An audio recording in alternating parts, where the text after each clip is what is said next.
Welcome to Dr. Crystal's podcast, Inspiring Sacred Stories. I am your host, Dr. Crystal, a doctor of East Asian medicine and a holistic transformational coach. Here we will shine light on wisdom keepers, paradigm shifters who inspire us to live thriving, joyful lives. Let's be inspired. Although I am a doctor of East Asian medicine, this podcast is for educational and inspirational purposes only. It does not replace professional medical advice. Please consult a qualified healthcare provider for guidance on your personal health needs.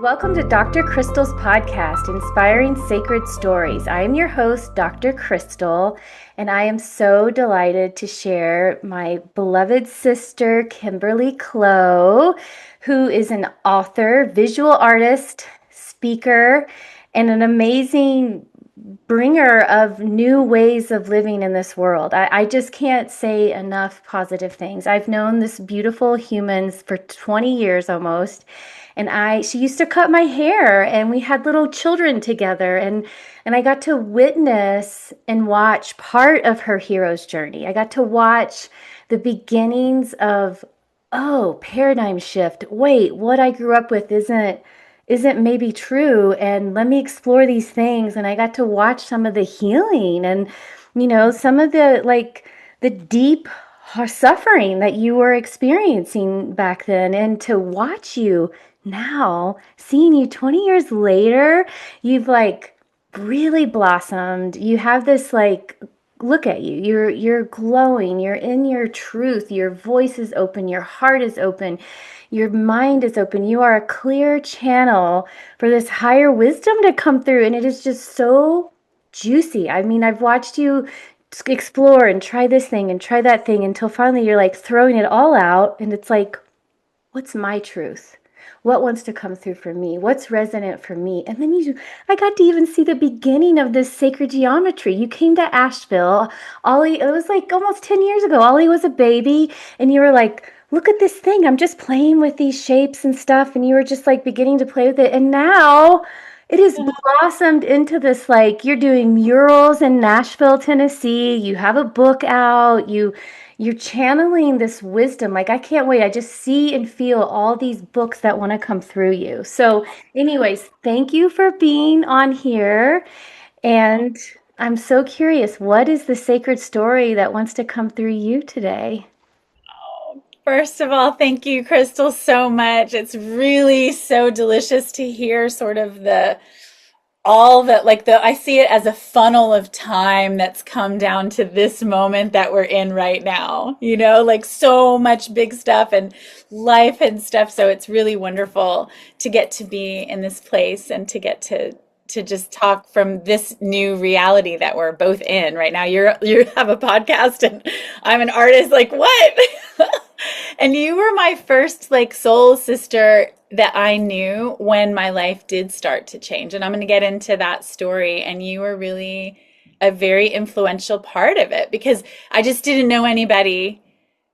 I didn't know anybody, and so I just am grateful that we were put together. I know, me too. And when I picture you and your family, your children who are now become adults, and your husband, it's like this pocket, this beam of light on the earth that is just that you all hold, that is radiating out, and anything that you do is helping to create a better world. I just genuinely feel the way that I see your husband love you, your all's commitment, your devotion, and then your beautiful children, how they've blossomed into young adults, and the freedom that you have given them, and just, yeah. So thank you for holding that frequency, even during when it's hard and not easy, this wisdom comes through. Thank you, Crystal. Yeah. Okay, so I'm going to begin my story. I want to begin with the end. I want to begin with where I'm going to end up going with this point, which is right now on planet Earth. This is why it matters for your listeners to hear what we're talking about right now. The reason it matters. Goosebumps. Yeah. Okay. The reason it matters right now is because the world is changing. The world is changing all the time, right? We're never not in a changing world. However, with AI and with the way that the information is coming in, we can all basically agree that we don't know what's happening. Nobody knows what's happening. In fact, I don't think any one person, even the billionaires, I don't think anyone has the entire story of what's happening. So Mm-mm. each one of us, and then things will be going away, right? Things that have been familiar are going to go away, and we don't know what things are going, what things are staying.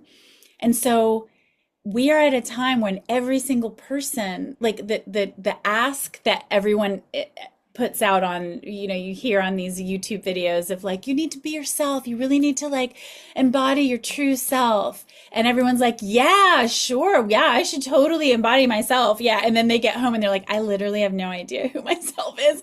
And like, what do I even like? I don't even know who I am. The reason that matters is because every one of our decisions that we make from here forward, I want to be a support to help you make your decision from your highest self and create a thing that's never existed before from that place. Mm. Because there is no map anymore. There is no more like where our spiritual, like the spiritual condition we've been in as a world, we have been using, you and I especially, have been using a lot of the tools that were given to us from the past.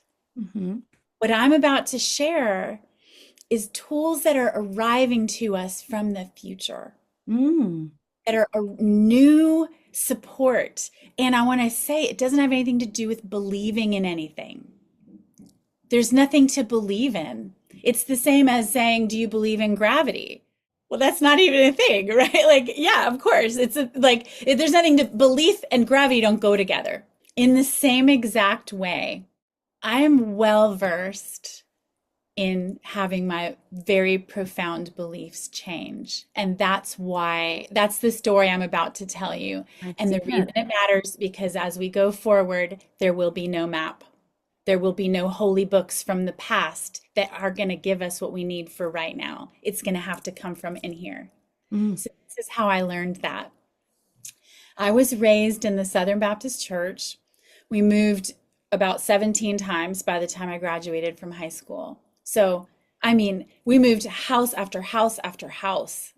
Mm-hmm. And the only thing that was consistent for me was the church. Was every different church we went to had the same songs and Mm-hmm. same basic Bible stories. And so I just was like, all right, well then I'm in on that. And I ended up as I watched my family have a lot of dysfunction, and then I'm going to church at the house, different thing. But the church kept having this consistent, like, you can know the truth and you can, like, if you stand by the truth and you know the truth and you believe with all of your heart. I'm like, all right, I'm in. Like, I believe so hard.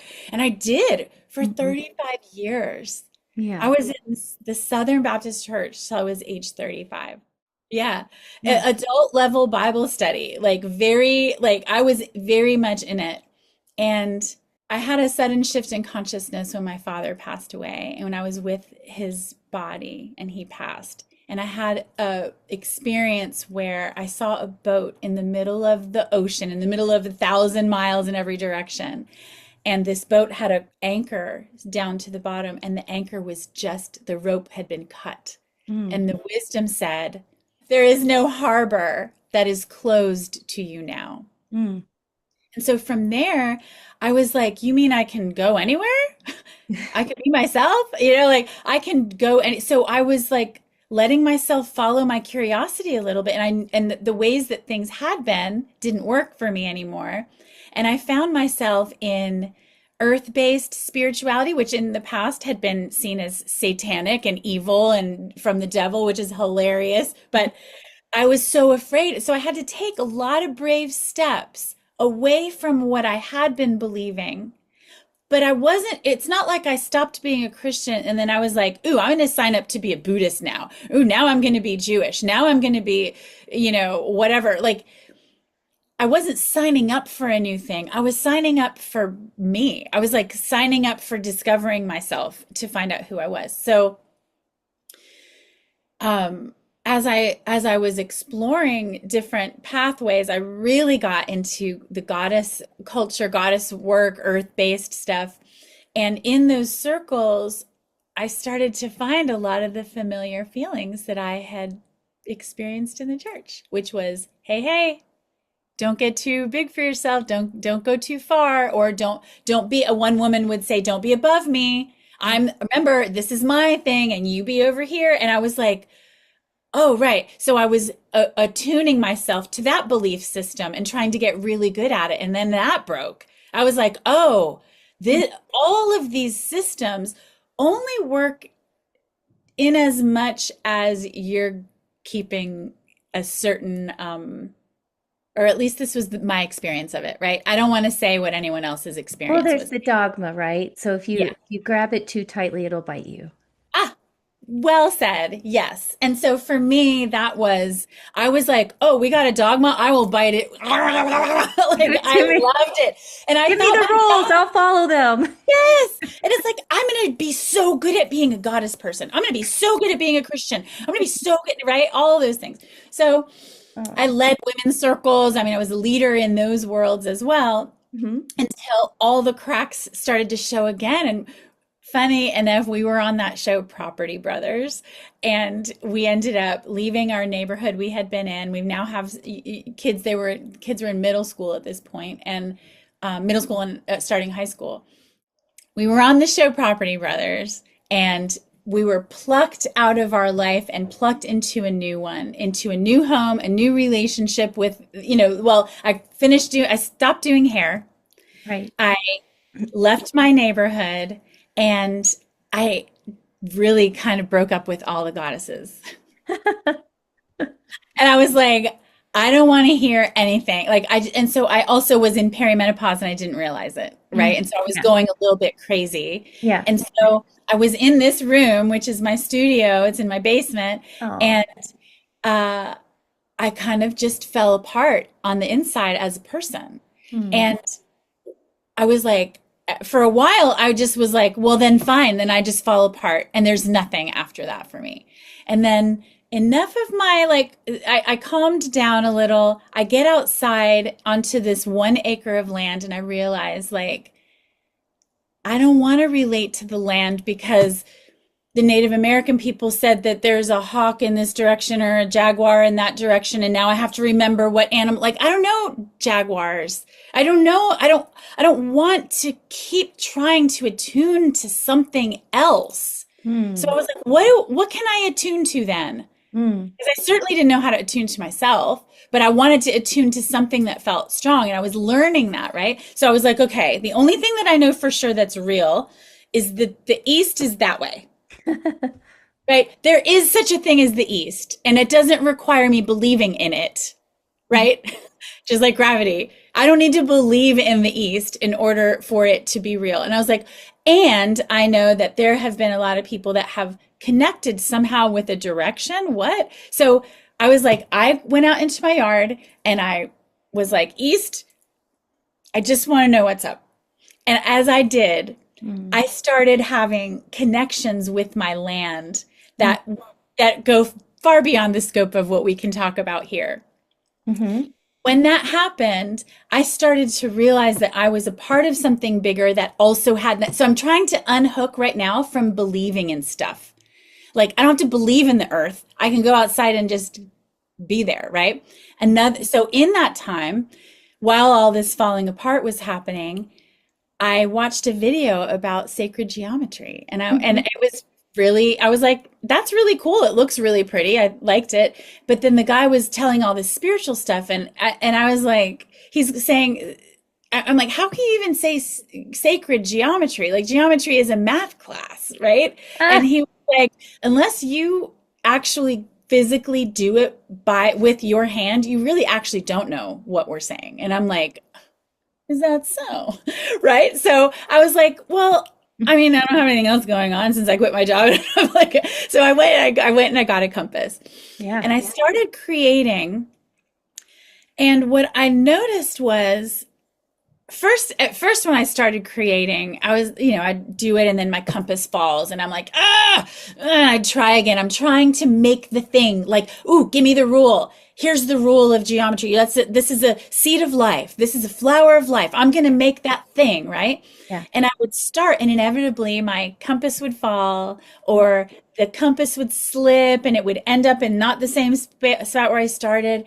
And I would get upset and Mm. but then I started to find that I was having a mirroring with doing it. So I'm doing this geometry and I'm like hard on myself in places that I'm hard on myself in a lot of areas of life, right? But Mm. then but what was cool was that the circles weren't judging me.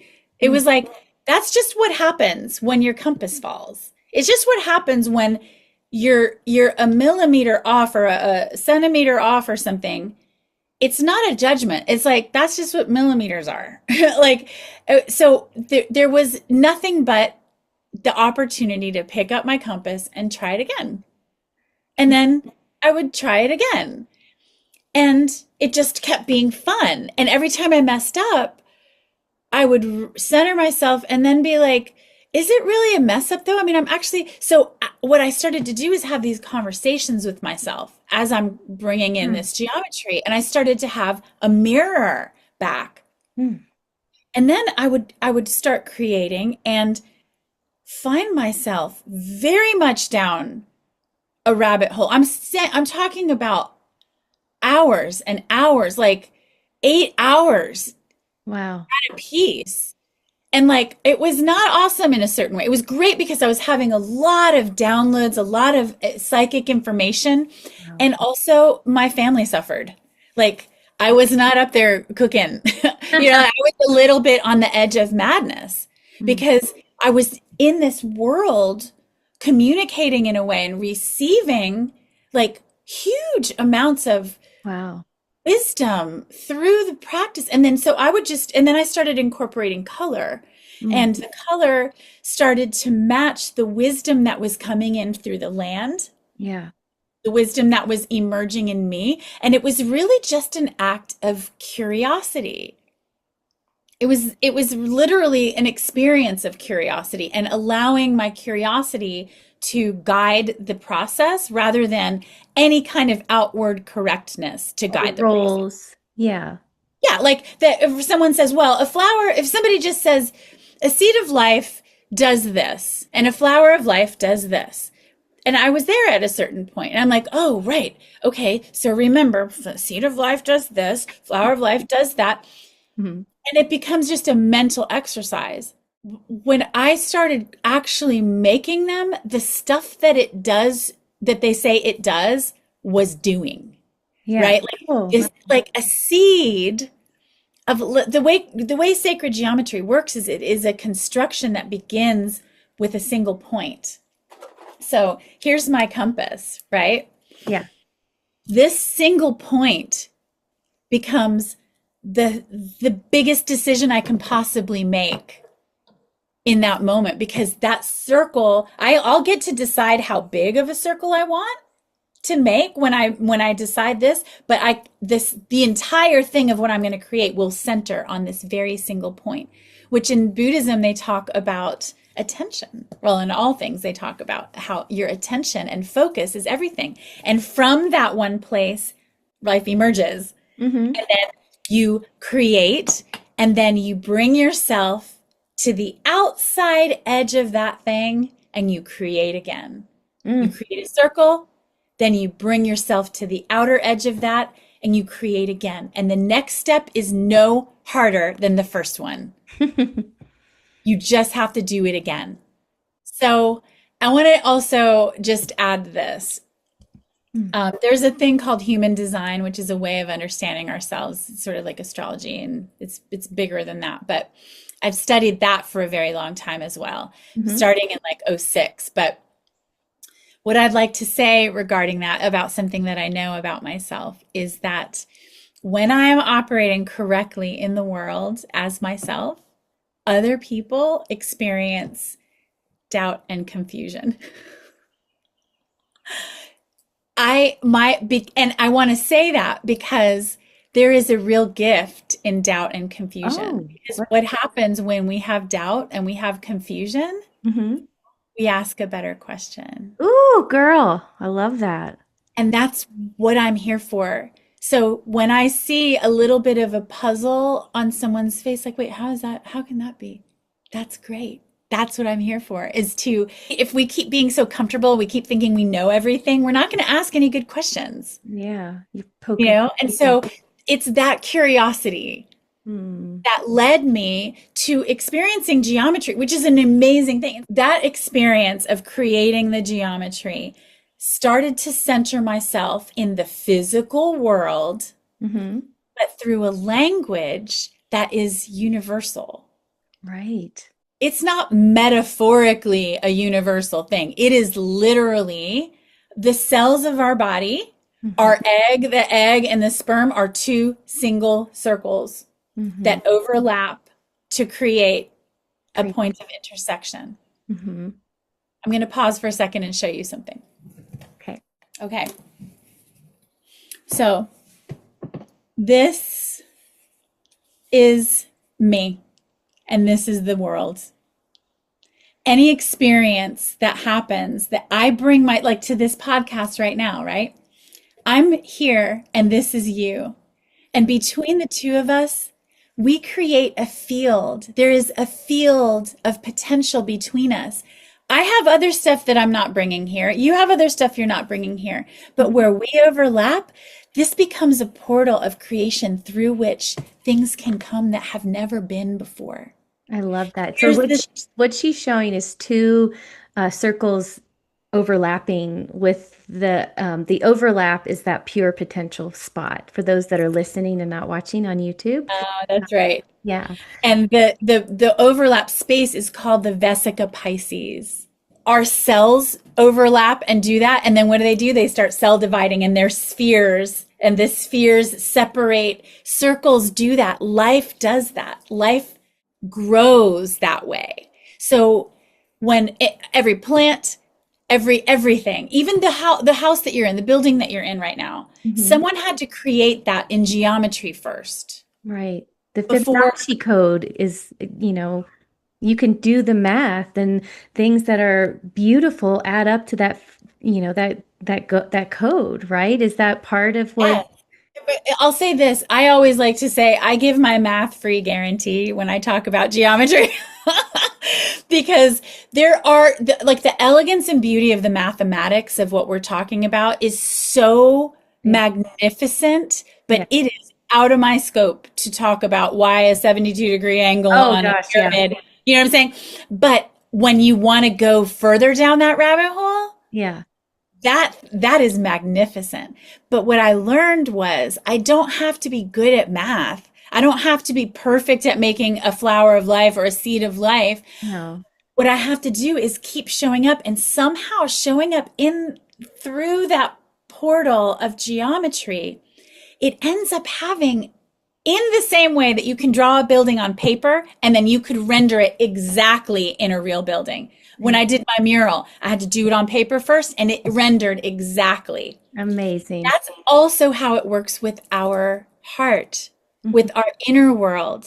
Yes. The geometry affects our inner world. Yeah, I studied Waldorf education for a little bit. I thought I wanted to be a Waldorf teacher, and then I got hired to teach geometry to middle school kids. And it was sacred geometry. And it was some higher, they were really gifted kids, so I had to also challenge them with some higher math problems that I couldn't even do, that I had to do at home. And then, but in the Waldorf education is sacred geometry. And when I was studying it, I was like, oh, you can understand the universe through sacred geometry. You can know the universe. And some call it God, some call it, higher power, whatever it is. I was like, it's all in math. And it helped me fall in love with math because as a young child, I had internalized being a girl, not being smart, especially not smart in math, but somehow sacred geometry and learning it from the lens of the Waldorf way and the sacredness of it and the Fibonacci code being a part of all of life and every flower and the fruit and inside of our body, that I was like, oh, I love math. It was like, now it Oh, has more meaning and purpose, and it came alive inside of me instead of it just being like this and this and understand how to do this algebra equation. And if you can't, then you're not smart. Like that's the old paradigm, right? That's not the new paradigm that you are teaching. So I'm so happy. I love all this that you're saying, and I can't wait to have you on again.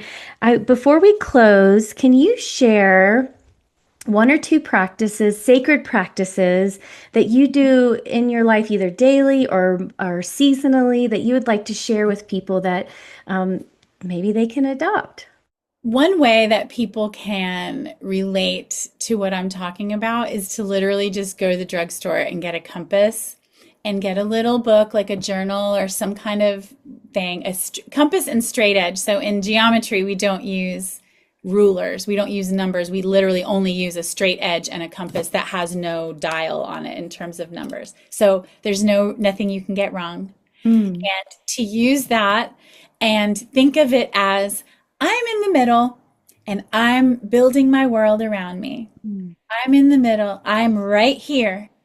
And this is the world I'm creating around me. And just thinking in those terms while you're making circles, and just wherever on your paper you want, however you get curious about, make a big circle, make a small circle, just the act of that creation process. It is a fruit-bearing endeavor that requires no belief.